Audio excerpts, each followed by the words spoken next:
Good evening and welcome to News from Neptune for the 37th week of 2018. I'm Carl Estabrook.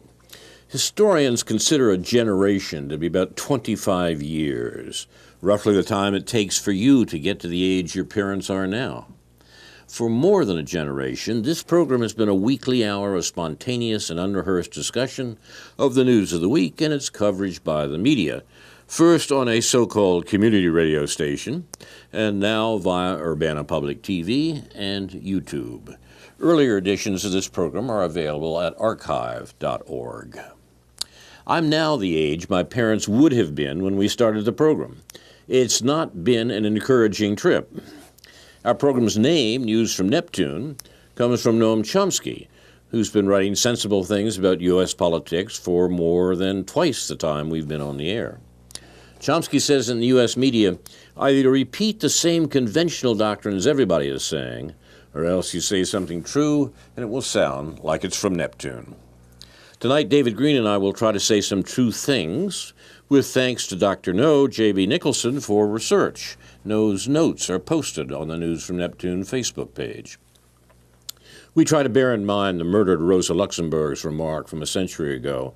The most revolutionary thing one can do is always to proclaim loudly what is happening. This is a listing to port edition for a hurricane weekend. We'll present lists of news stories that are generally ignored. Listing also means leaning, as port means left. As antiquated as the left-right distinction may be in politics, we may say that this program leans to the left, lists to port.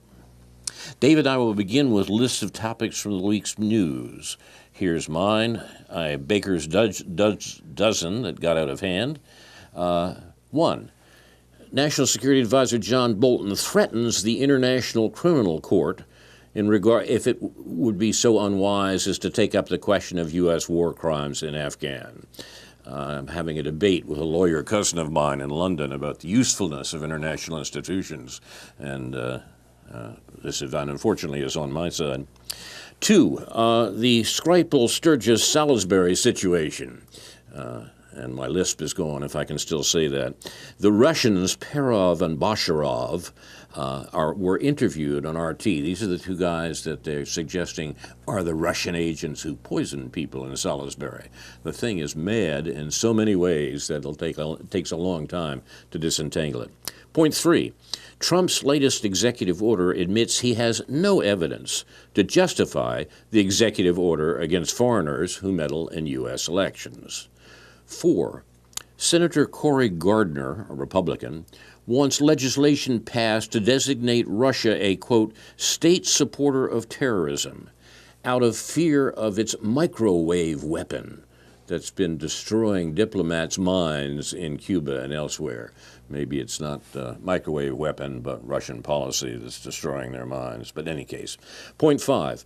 Ron Paul, at once the furthest left and furthest right major American politician, and therefore closest to the truth, says, quote, U.S. is playing too many games with al-Qaeda, strange way to put it, and calls for getting out of Syria.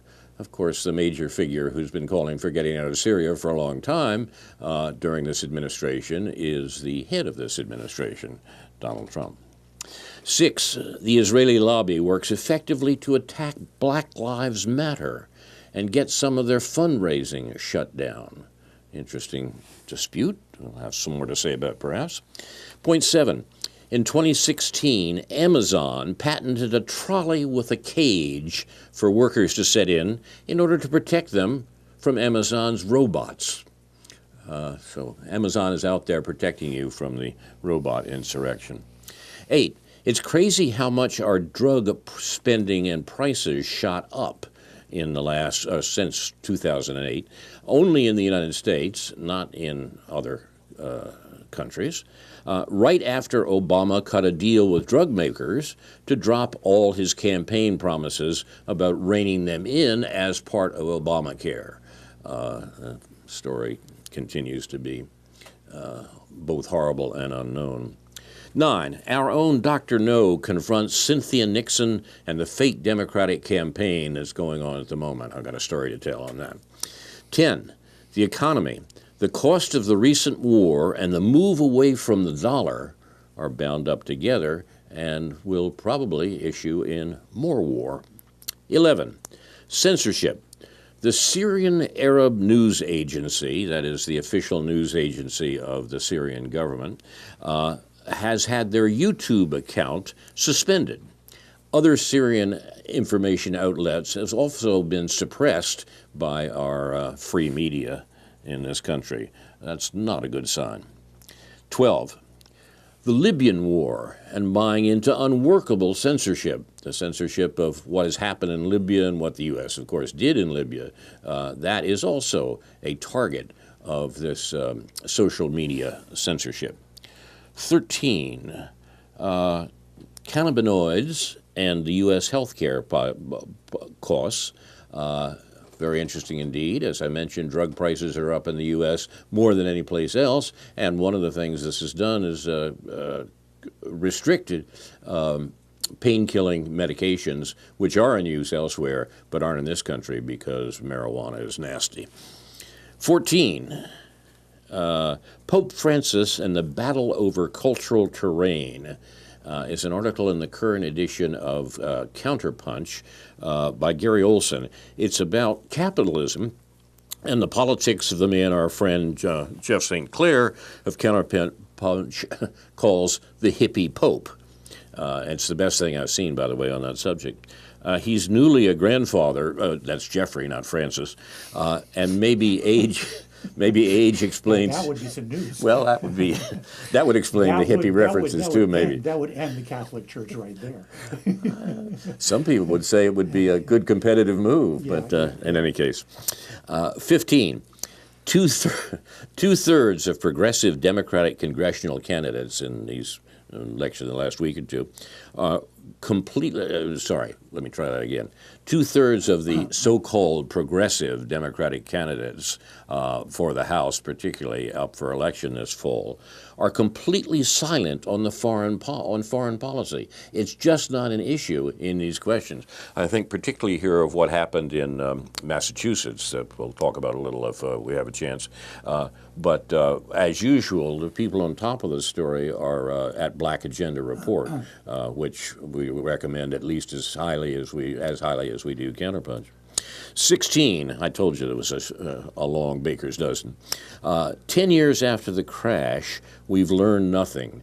A remarkable, he's talking about the financial crisis of 2008, a remarkable article by, and of all places, Rolling Stone, by Matt Taibbi, which says more about the nature and effects of the 10-year-old financial crisis and how it's very much still with us than anything I've seen elsewhere, even in the financial press, so-called. I recommend the article highly, and links to that will also be on the Facebook page for News from Neptune. That's my list, David.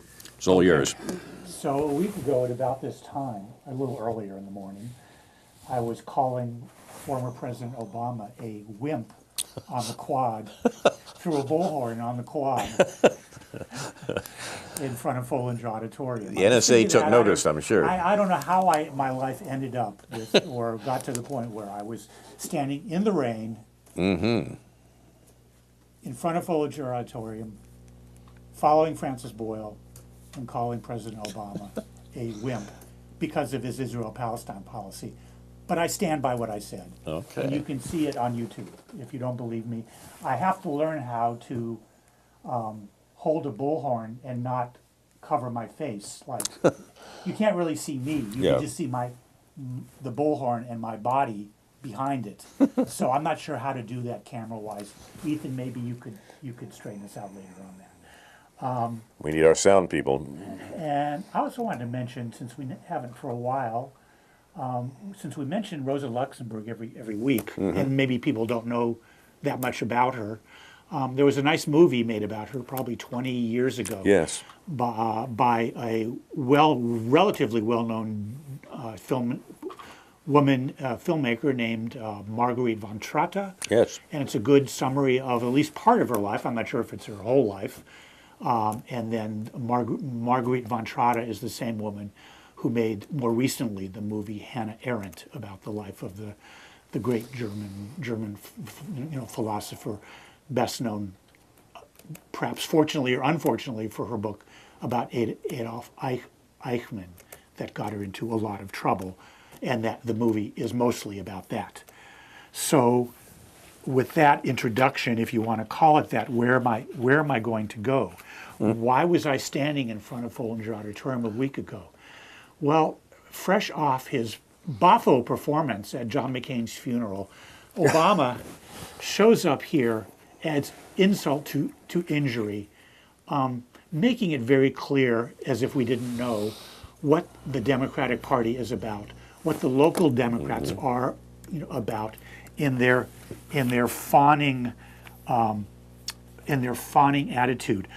This morning on Counterpunch, not in relation to these specific events, whether it be the death of John McCain, which perhaps, I know it's getting old and there's been a lot about it, but it's pretty obvious what was going on there, how the political establishment of both parties was using his death to kind of make it clear who people like us are and who Donald Trump is and where we should be going with this country. But Carl Boggs, an old activist, I think you know him from the 1960s, wrote on Counterpunch about Obama. Many liberals and more than a few progressives, not to mention large sectors of the media intelligentsia, will find it difficult to reconcile the picture of an aggressively imperialist Obama with the more familiar image of a thoughtful, articulate politician who laced his talks with references to peace, arms control, and human rights. But this very dualism best corresponds to historical reality. In his book, The Obama Syndrome, Tariq Ali writes, and he's quoting Boggs is quoting Tariq on this one. From Palestine through Iraq, Obama has acted as just another steward of the American empire, pursuing the same aims as his predecessors, with the same means but more emollient rhetoric. And then Tariq Ali adds, historically, the model for the current variant of imperial presidency is Woodrow Wilson, no less a pious Christian, whose every second word was peace, democracy, or self-determination, while his armies invaded Mexico, occupied Haiti, and attacked Russia. Yes, Russia. Yes. This was, of course, after World War I. And his treaties handed one colony after another to his partners of war. Obama is a hand-me-down version of the same, without even 14 points to betray. I can go on and on about this. We've talked plenty about Obama for years and years on this program, whether it's domestic policy or foreign policy or Wall Street or whatever, or drug prices. But still, the local Democrats who flocked to, who were summoned to hear his talk at Follinger Auditorium, get this award, which is just a way of the Institute of Government and Public Affairs to sort of advertise themselves and to give Obama a real opportunity to enter back into the political fray to begin this volley of rhetoric, which is going to go from now until the election in 2 months, to support the establishment Democrats, including the candidates here. The Democratic candidate for Congress here is an establishment Democrat favored by the National Party, and the people here who claim to be, especially State Rep Carol Ammons, who claims to want to challenge that Democratic establishment, doesn't do her credibility any good. Not only to show up at his talk and to sort of fawn over him and to have a story written about her when he went to get some coffee afterwards and so on and so forth. It really leaves hollow the rhetoric, the sort of uplift rhetoric that Carol Ammons is so good at. It doesn't support her credibility in being a genuine alternative. However, she might identify with the quote-unquote Bernie Sanders wing of the Democratic Party, which is perhaps a different kettle of fish, or perhaps it's the same kettle of fish. What else? Maybe just one more thing to open up this can of worms, and you'll decide which can you want to go worm diving into. Again, this issue of red-brown alliances, left and right, alliances between people of very different fundamental political views in terms of libertarianism versus Marxism versus or anarchism, or right-wing shades of various kinds. Libertarians aren't fascists for sure, but there is a alleged fascist element which has apparently polluted the waters of some people who want to reach across this political spectrum and say oppose war. And so one of these people on Counterpunch, Anthony DiMaggio, who I've actually known about for many years because when I went to Normal, to ISU Normal to hear Noam Chomsky speak in 2004, and there was like a pre-panel in the morning. Chomsky's talk was in the evening, but in the late morning, early afternoon, there was a panel that he was on that had been organized by Robert McChesney, where I first met Anthony and John K. Wilson from up in Chicago. But anyway, so Anthony has gone the way of several of the Counterpunch writers in decrying and saying, job number one is to challenge Trump. Job number one is to denigrate any efforts to sort of work with what he considers fascist elements. So this is what he writes, part of what he wrote a few days ago on Counterpunch. Anthony DiMaggio. Personifying a serious and unfortunate division on the left, progressive libertarian journalist Glenn Greenwald, who I'm sure many viewers know for his various views, has focused his ire on the individuals in the administration who seek to undermine Trump's presidency. In his anger, in Greenwald's anger, at these alleged deep state bureaucrats has been echoed by numerous leftists I've spoken with in recent days. While admitting that Trump, quote unquote, may be a threat, quoting Greenwald, Greenwald responds, quote, "But so is this covert coup within the White House, which represents an unelected cabal that covertly imposed their own ideology with zero democratic accountability, mandate, or transparency." So he's challenging what DiMaggio is doing, is challenging Greenwald's concern that there really is this unfortunate and insidious cabal within the White House and, of course, beyond it, in the mainstream media and so forth, to unseat Trump. So Anthony DiMaggio goes on in this vein. Greenwald is an important figure for leftists, considering his work with Edward Snowden to expose the federal government and NSA's illegal spying in the war on terror. But in his message here, he badly misses the mark, is what DiMaggio claims Greenwald is doing. The claim that Trump, quote, may be a threat, unquote, to the country is perhaps the understatement of the century. And his willingness, Greenwald's willingness, to focus on turmoil within the administration as a major threat to democracy is strange. It's akin to complaining that your lawn is slowly turning brown when your house is burning down in front of you.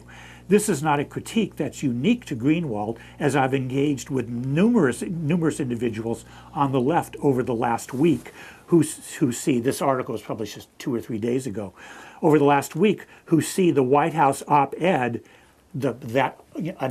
anonymous op-ed that appeared in the New York Times, as an example of the deep state's assault on civilian political rule. I don't see it that way, DiMaggio goes on. The stakes are far higher than some monkey wrenchers in the White House undermining the president. If we cannot separate, and he feels like he's speaking for the left in this regard, right. If we cannot separate the real threat to the nation, fascism in the White House, and here DiMaggio comes plain in terms, just throw the word fascism out there, don't qualify it in any way. We all supposedly know what fascism is, and that it's real, and that Trump is one of them, and that there are about that it's threat number one. If we cannot separate the real threat to the nation, fascism in the White House, from the marginal problem, quote unquote, he puts problem, of intra-administrative discord within that fascist administration, then we are in serious trouble. We, the left, are in serious trouble.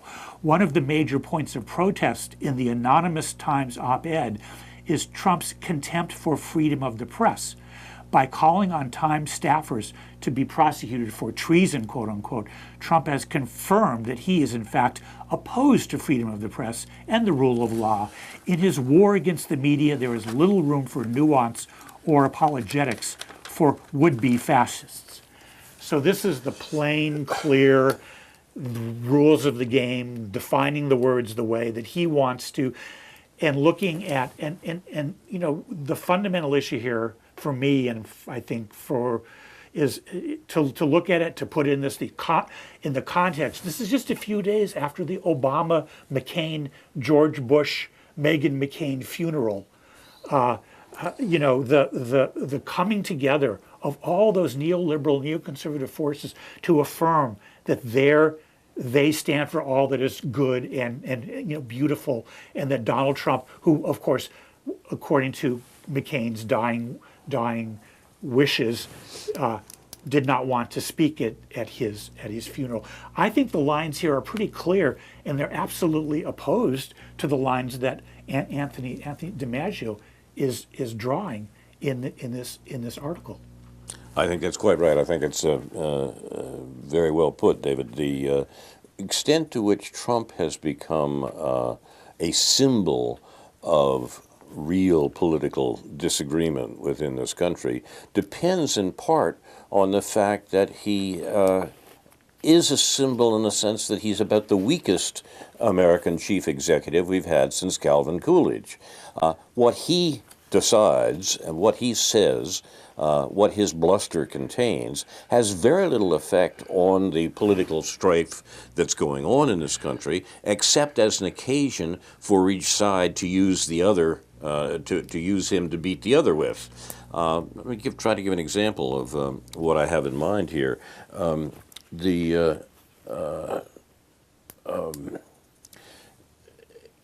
What Trump proposes, or what Trump offers to the contending parties within the U.S. Is a wonderful occasion to exercise Thomas Pynchon's remark, if they can get you asking the wrong questions, they don't have to worry about answers.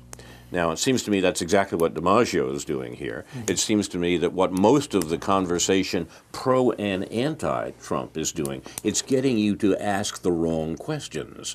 Trump is a symbol for the real political division in America today, which is not a division between left and right, as abused as those two terms actually are, and the amount of time it takes you to try to clean them off so that they're usable, I think is now prohibitive. We shouldn't bother. It's not worth it. What Trump is worthwhile for, in the terms of the real contradiction in American politics, is as a symbol of both sides. On one side, Trump is a symbol of the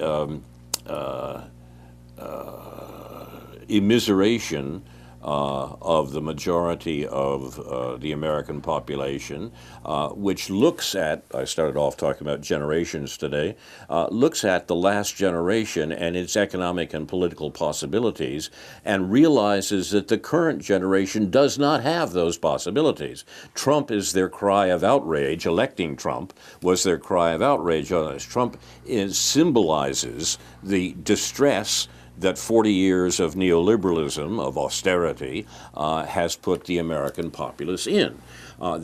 Trump realized that, or Trump's people realized that at some level, and the Make America Great Again slogan had to do with bring back those things that were possibilities for our parents and are not possibilities for us. That's what got him elected finally. It was actually domestic economics as much as foreign policy, or even more than foreign policy, although foreign policy was involved in that. On the other side, what Trump represents to the American political establishment is everything that it wants to condemn, but is afraid to take on directly. The deplorables of Hillary Clinton's campaign are probably the best example of what the political establishment thinks it can destroy by focusing on Trump and by destroying his presidency, as they're clearly trying to do. Not that Trump actually represents those things, but they do represent them in the sense that but he does represent them in the sense that the political establishment thinks that by destroying Trump one way or another, they can destroy the sort of objections to those neoliberal and neoconservative policies that the American ruling class has been practicing for 40 years.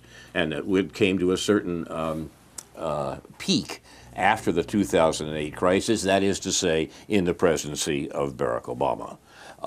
That's what the election was about, not Trump, but Obama. Obama as the representative of neoliberal and neoconservative policies that meant more war and more austerity. And the American people rejected that in the election, but it's done in such a covert way that the ability of the Clinton campaign to cover their real objections with identity politics, say, we're doing this for black people, we're doing this for women, and so forth, could be successfully obscured what was actually going on.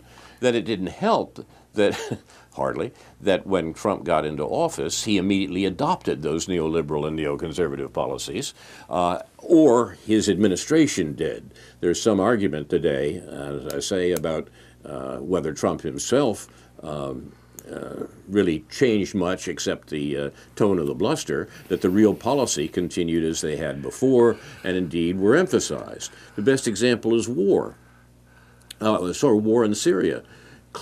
Trump has said any number of times, both before becoming president and afterwards, that we're withdrawing from Syria. You may have heard that occasionally because he keeps saying it. He's even said it while he's since he's been in office. Of course, we're not withdrawing from Syria. The U.S. is indeed expanding its war in Syria. U.S. troops are in Syria illegally. They have no legal right to be there. Russian troops are there quite legally. They were invited by the Syrian government. But the policy, the actual process of killing people around the world, and particularly in Syria, continues as it was, as it existed under Obama, and indeed as it was heightened under Obama. Remember, Obama ran as an anti-war candidate too, and of course, immediately got into office, he expanded American wars and became the first American president to be at war, the first American president to be at war throughout 2 terms. Now, that's what the continuity of policy that sometimes referred to as the deep state in American politics is all about. Trump is being tamed to that in various ways, foul and fair, and if worse comes to worse, an effective coup. So long as the political establishment can make the political argument in this country be about about Trump and the possibility of a coup against Trump, it won't be about the things that threaten them, that is austerity and war.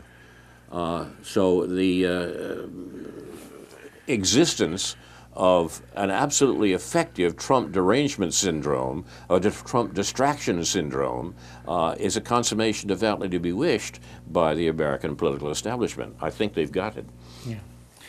I mean, it's worth saying that basically Clinton was Obama unmasked. Hillary Clinton was Obama unmasked. Well put. The policies, that Obama produced, that supported with fancy words and, being a good guy and playing some hoops with famous people and that sort of thing.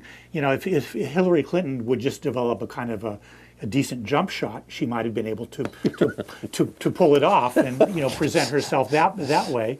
or even play golf, perhaps. Good place to draw metaphors from, as Obama did. Right. And if she could, and of course, as you're always saying, she couldn't fake left and go right quite the way Obama learned to as a probably relatively mediocre basketball player, but so whatever, who cares? Yeah.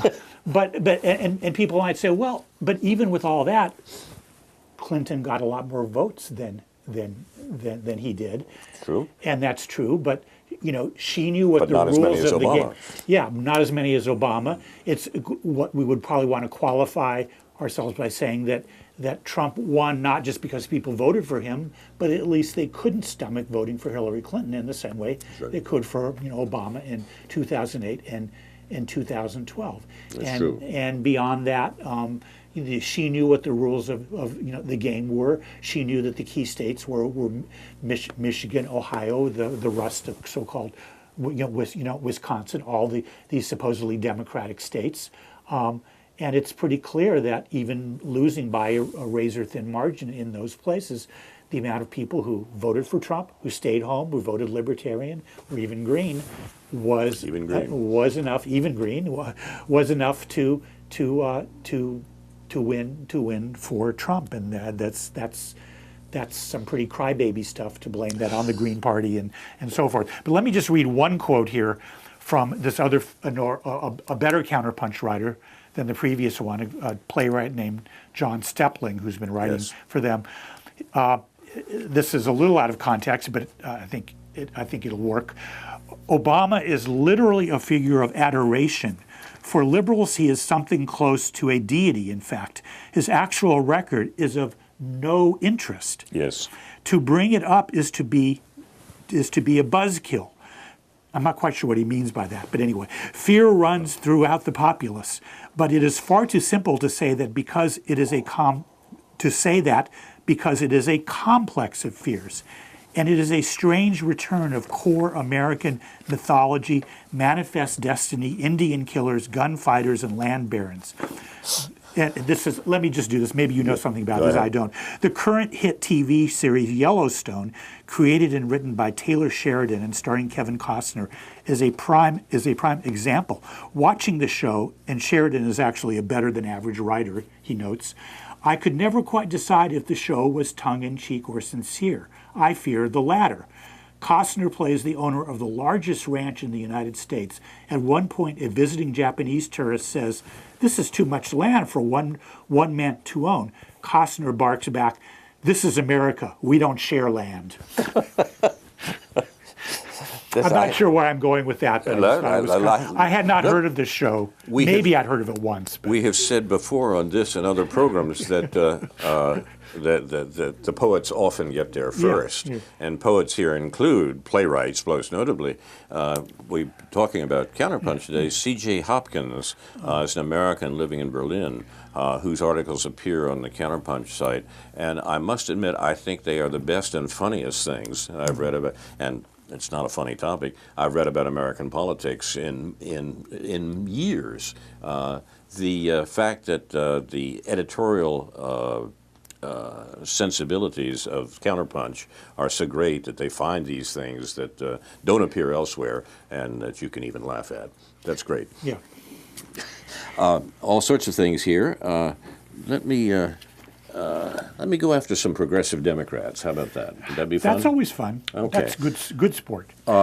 We have heard as part of the Trump derangement syndrome, the Trump distraction, that the real problem is that we need an alternative, and the alternative are progressive Democrats, and the progressive Democrats will save us from the things that Donald Trump is doing, like withdrawing from Syria, which, of course, progressive Democrats don't really talk about much. Quite a remarkable article that I will also put a link to on the Facebook page about how the candidates, this remarkable collection of candidates running for House seats in the election in November, are eschewing the question of war entirely. Now, this is a sort of second step by the progressive Democrats who are putting forward these candidates in order to counter the threat of Donald Trump. This is a second step. The first step was to run a lot of candidates in the primaries, a lot of Democratic candidates in the primaries, who were ex-spooks. CIA people, NSA people, former military officers, intelligence officers, as we had here in the 13th Congressional District, or candidates whose views are compatible with those views. America has to be strong against the forces that are threatening us around the world, blah, blah, blah, back to the sorts of Cold War rhetoric that the Democrats, of course, use just as much as the Republicans. But the Democrats are using it today and are avoiding the question of war. The Democrats are far from the anti-war party that they have occasionally pretended to be since World War II. They never really have been, but they've pretended that. But the Republicans are, in fact, outpacing the Democrats on the anti-war scale, not because they are anti-war, but because the Democrats are so remarkably pro-war. Here in the 13th Illinois Congressional District, I will vote for a feckless Republican for the House, precisely to help deny the Republicans control of the House on their war policies. A conventional Democrat, the opponent to the feckless Republican here in the 13th Congressional District, will vote with the Democrats, and these are the Democrats who have given us Russiagate. These are the Democrats who are encouraging the hostility to Russia and China that Trump came into office saying he was opposed to. Okay. The question, once again, is not Trump and his tergiversations. The question is, what are the political parties actually doing as opposed to what they say? Now, we have an interesting example from Massachusetts this last week. There was a primary in Massachusetts, in a district I used to live in, as a matter of fact, that pitted an identity politics candidate against a long-term congressman who was a firm anti-war vote. One of the few firm anti-war votes in the House. Much was made of this race. The congressman was Michael Capuano, who's been representative in this district, as I say, for many years. And his opponent was a young black woman, Ayanna Presley, put forward by the progressive Democrats on the identity politics arguments, get the old white guy out of there and put in this progressive young black woman who was a member of the Boston City Council. In fact, she won in what was seen as an upset. It was looked at as a safe seat for Capuano. And she won on the grounds that with this, in fact, with the crucial issue occluded. The crucial issue was, as I say, Capuano was an anti-war vote, and Presley was young and black and female, but not an anti-war vote. And she says very progressive sorts of things, but refused to say anything about withdrawal from Syria, refused to say anything about Obama's wars, refused to be criticized in any way the war policy of the president government, the president administration, and as Capuano had in the past. Interesting parallel, by the way, to our own situation here in central Illinois. The previous holder of the House seat from this district was one of the few Republicans, one of the few Congress people who sued Obama over the illegal attacks on Libya. He went into court with other people, Republicans and Democrats, a small group. The courts threw out the suit. But this was the sort of things we were getting from unlikely people, including our friend Tim Johnson, who used to represent this district in the House. The present Congress would never do that, although he's a Republican as well. But I still think it's a mistake to give the Democrats control of the House, given their warlike proclivities, and Massachusetts is a test case of this. The one difference, other than race and gender, between the two candidates in Massachusetts was Presley's, the young woman's, refusal to back Capuano's anti-war stance, or refusing to take a point, or take a position on it. And that's being repeated across the country. This is the way in which the war policy of the present administration and the last one are being defeated by the falsely described progressive Democrats. It's an amazing point. And even the accounts of the upset, as it was called by the papers, in the Boston papers and elsewhere, I think missed the point of what that election was about. The Democratic Party didn't miss the point. They knew perfectly well what they were doing in putting this woman up against an anti-war vote. But the result has been entirely misinterpreted as, well, just this is, young black people finding their way into Congress against old white people. Yeah. There's a couple of different things going on here. We've referred in recent weeks to the upsurge in the Democratic Socialist of America in terms of their membership and their illustrious candidates, most notably Alexandria Ocasio-Cortez, right, who made an extremely ridiculous statement about John McCain following his death, which was unnecessary and sent a really bad message to anyone who wants to believe that she might be a truly anti-war candidate. She's been, a subject of this sort of controversy ever since she was she won the primary about 2 months ago, and will certainly win the general election in another 2 months. But aside from that, these races in New York and Massachusetts are indicative of this sort of intra-democratic party and then Democratic Socialist on the margins. Cynthia Nixon running for governor in the Democratic primary. Cynthia Nixon, not a DSA member, of course, but seen as a progressive candidate who, as it turned out, didn't seriously challenge the horrible Andrew Cuomo, and all the controversy about her and what she really stood for, and whether people on the quote-unquote left and Democratic Socialists should support her candidacy. And then at the state Senate, at the New York State Senate level, a number of candidates challenging established Democrats and defeating them, like 6 of them, but only one of them who identified, Julia Salazar, who identified as a Democratic Socialist, and someone who also has various controversies surrounding her, probably mostly trivial in relation to actually what her views are on war, and I think that even if people are running for state senate, we need to vote for anti-war candidates. It doesn't.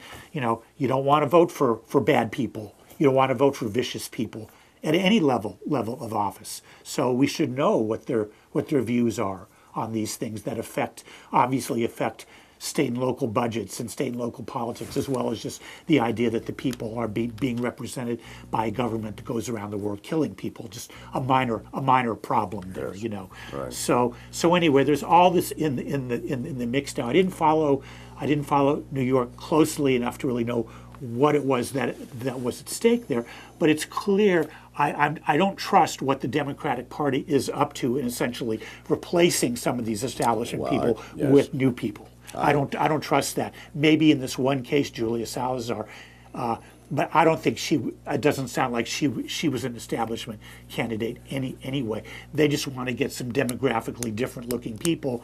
And when people said that following AOC's election, I said, that's sour grapes.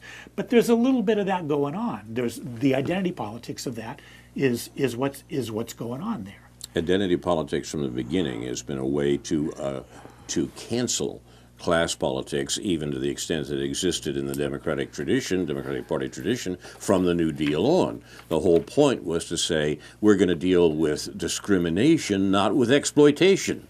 The New Deal was an attempt to deal with the exploitation of capitalism, at least by ameliorating it. In the 1970s, the Democratic Party decided it wasn't going to do that anymore, and in the Clinton administration, this was confirmed by the New Democrats, who were basically Wall Street creatures. This is the recent history of the Democratic Party, and the cover, as we saw in the Clinton campaign, has been identity politics. We're going to take care of women and black people. By the way, exploitation will remain in place because that's the way we do things in America. This is the Democratic Party for us, and it's getting worse and worse. We have an interesting indication of how this is being played out from our own researcher, J.B. Nicholson, Dr. No, who got a call from the American Federation of Teachers this week in support of Cynthia Nixon's candidacy. Here's Dr. No's account. The American Federation of Teachers ended a roughly 30-minute town hall phone call at about 8 p.m. local time tonight. This was 3 days ago, I think. Their phone robot called me, and on a lark, I took the call. I was told I could press 1 at any time to volunteer for door-to-door contact on their behalf. I don't have the name of the host, but she identified that Cynthia Nixon's rabbi is the host's wife. I think one could look this up. She's the wife of Randy Weingarten, the head go. of the UFT, the United Federation of Teachers. And here is the American Federation of Teachers. The rap from the American Federation of Teachers. Their agenda: 1, this is once again this Dr. No's hastily written notes, he says, taken as the call went on. Their agenda: 1, object to Judge Kavanaugh on SCOTUS, object to Betsy DeVos, object to Mike Pence, but with no clear specifics on why Pence is objectionable. Remember, a lot of Democrats are eager to get Trump kicked out of the presidency, and that means stumping for President Pence. 2, midterm elections are important. 3, fighting big money in politics. No specifics on how. 4, hearing Senator Whitehouse talk. But they wouldn't come out and say they wanted me to vote Democrat. They use code phrases such as, if you're looking for checks and balances, vote against Republicans. Republican funding, quote, was conceived in the darkest corner of the Republican establishment, close quote. Every 5-4 decision they had an interest in was, quote, funded by Republicans and won by Republicans, quote. This was all part of the account they were getting from the progressive Democrats at the AFT. Lawyers in the Janus case strategically chose to lose in a lower court to push their case to the SCOTUS so sure they'd win in a higher court. This is inside baseball to a remarkable extent, but they're using this on the outrage to make sure people vote Democratic in the fall. Absolutely no coverage of war, which takes up money we could use in education, which hosts the U.S. military recruitment officers to encourage poor students to sign up, et cetera, et cetera. No coverage of war, despite that the Supreme Court rules on issues involving war. They mentioned health care. Nurse-patient ratio has got a mention, but no mention of H.R. 676. You should remember H.R. 676 is the single-payer or Medicare for All bill that's been languishing in Congress for a couple of generations, actually. I'm told I need to be, quote, in the trenches, multiple references to this, and all in quotes, that is garnering support for the Democrats, but ironically no mention of Medicare for All, in which we're all in under the same health care plan. Remember, of course, that Medicare for All was perfectly possible at the beginning of the Obama administration when the Democrats, if they really meant it, controlled the administration in both houses of Congress. They didn't get around to it. They said, well, maybe they'll put a public option into the ACA, into Obamacare. Of course, they never did that either. The notion that they failed to do what they say they are planning to do when they have the ability to do it leaves them in the position of saying, gee, this is something we really should do now that we don't have the power to do it. Cronyism and ICE separation of parents and children got a lot of mention, but not a mention that, of course, this was perhaps at least as bad in the Obama administration.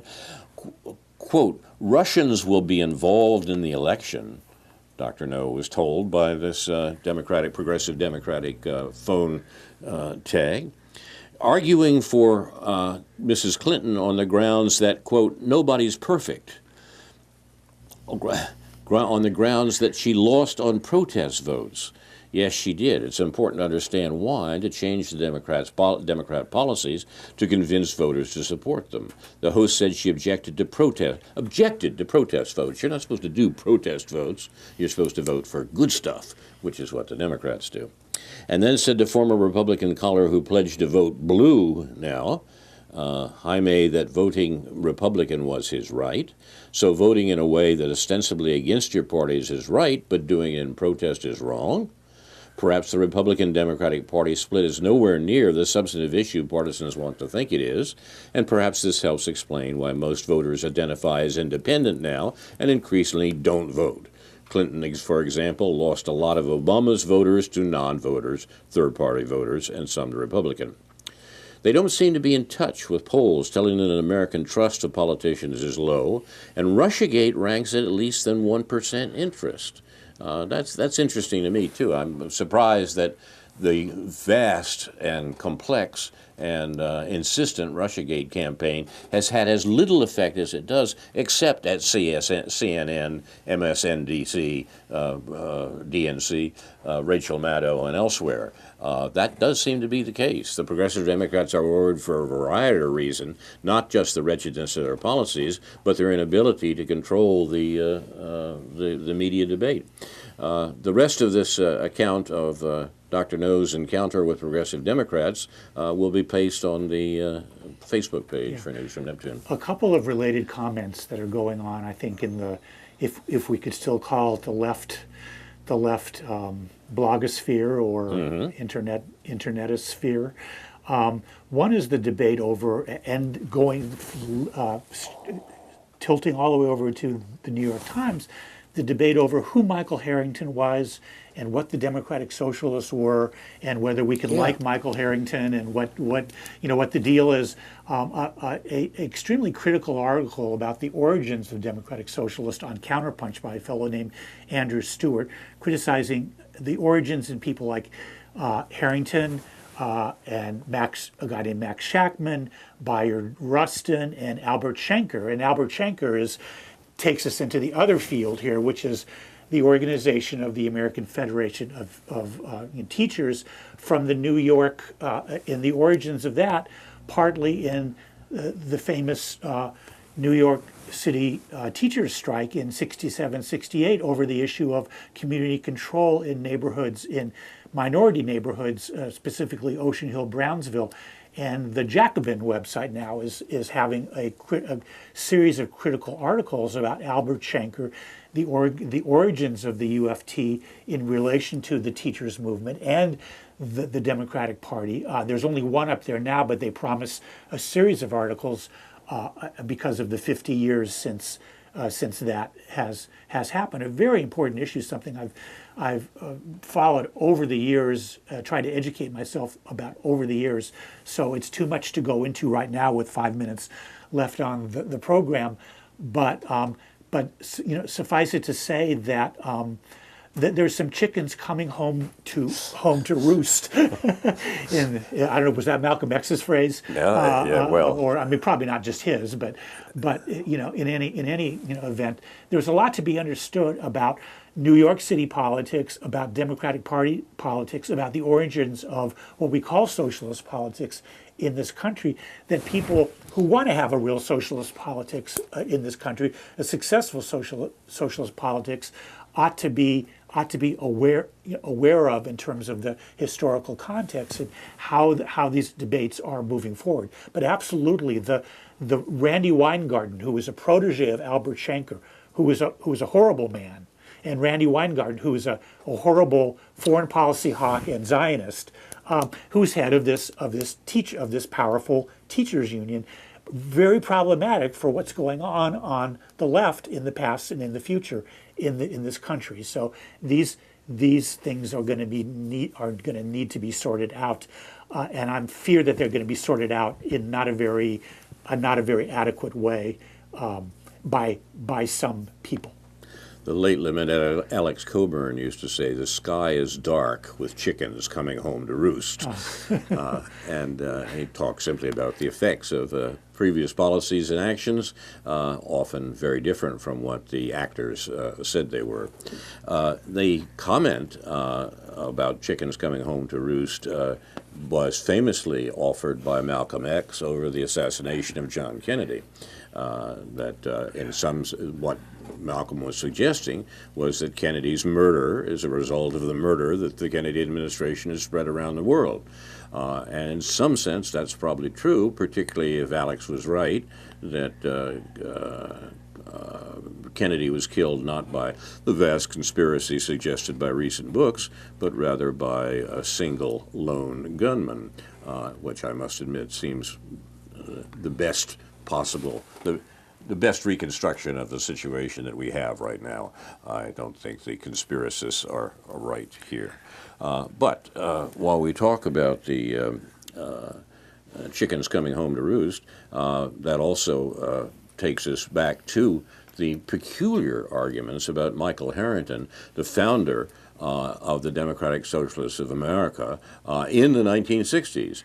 Harrington, although the party itself didn't start until 1982. That's true. To make that clear. But it was based on his Right, ideas exactly. and organization that came out of existing organizations in the 60s. Yeah. Remember, Harrington was the man who wrote a book called The Other America. Absolutely. Who was very influential book. Beg pardon? Very, very, very widely read book, relatively. And an influence on the Kennedy administration's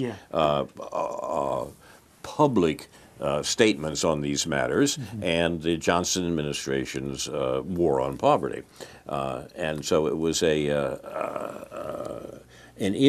was an influential figure on what we have to call the left wing of the Democratic Party when the Democratic Party had a left wing. And the foundation of Democratic Socialists of America represented those originally pro-Kennedy enthusiasms. I've mentioned here before that I had the pleasure of knowing Michael Harrington slightly. He was an interesting fellow. In his book entitled Socialism, although it is practically 50 years old, is still very much worth reading. And I must admit I have some trouble in understanding exactly why the arguments about Harrington are taking place in the Democratic Socialists of America right now, except for the fact that they're trying to decide the extent to which they really are a socialist party and not just the progressive wing of the Democrats. Well, this fellow and counterpart, Andrew Stewart, was sort of using guilt by association between Harrington and especially Max Shachtman, and to a certain extent Bayard Rustin and these ramify. And then but you can read. There's a good defense of Harrington in the New York Times, of all places, by his friend Maurice Isserman in the last day or two, that I think at least summarizes the situation fairly, well. Okay. So I'm trying to think who was the third person? Bayard Rustin. Rustin. Oh, and Albert Schenker. I think it's guilt by association with Albert Schenker that's really, to a certain extent, it's all Al's fault. That's getting to you. You've been watching News from Neptune for the 37th week of 2018. News from Neptune is presented by Carl Estabrook and David Green, produced and directed by Jason Liggett, Ethan Young, and Andrew Scollery. This has been a Listing to Port edition. Our thanks to Research Director Dr. No Jamie Nicholson, the third man on News from Neptune. No's notes are posted on the Facebook page from News from Neptune. Aware the local anti-war, anti-racism effort will have a table at tomorrow's farmers market. No, actually, no. Is that wrong? No. Ignore that last week after tomorrow. Week from tomorrow. A week from tomorrow. A week from tomorrow, David and I should be there. Stop by and talk about the news and how the U.S. wars can be opposed. Inshallah, we'll be back next week with a new edition from News from Neptune. To remind you, in the words of Edward de Vere, what's past is prologue, what to come and yours and my discharge. In the meantime, confusion to our enemies and a good night to you.